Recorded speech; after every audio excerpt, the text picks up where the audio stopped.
ខុតខ្លួនឃាតករម្នាក់ជាបុគ្គលិកបម្រើការងារនៅហាង Massa Yehao Guinness បុគ្គលិកបម្រើការងារនៅហាង Massa Yehao Guinness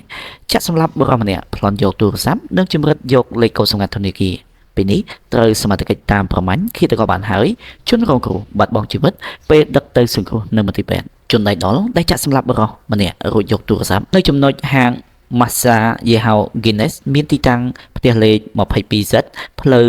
420ក្រុមទី4ភូមិទី4សង្កាត់បឹងត្របែកខណ្ឌចំការមនកាលពីថ្ងៃទី16ខែមីនាឆ្នាំ2025វេលាម៉ោង 2:30 នាទីត្រូវបានកម្លាំងព្រំប្រទានកម្រិតធ្ងន់និងកម្រិតស្រាលនៃស្នងការដ្ឋាននគរបាលរាជធានីភ្នំពេញរួមនឹងនគរបាលខណ្ឌចំការមនចាប់ខ្លួនបានហើយនៅល្ងាចថ្ងៃទី19ខែមីនាឆ្នាំ2025នេះនៅចំណុចមុខផ្ទះលេខភូមិពីមឃុំ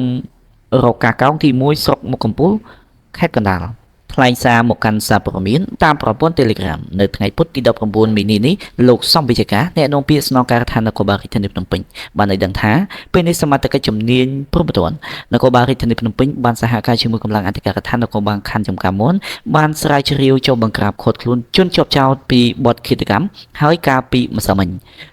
សូមរំលឹកថាកាលពីយប់ថ្ងៃទី16មីនាឆ្នាំ2025នៅចំណុចហាង Massa Yehao Guinness តាមបណ្ដោយផ្លូវលេខ420សង្កាត់បឹងត្របែកខណ្ឌចំការមន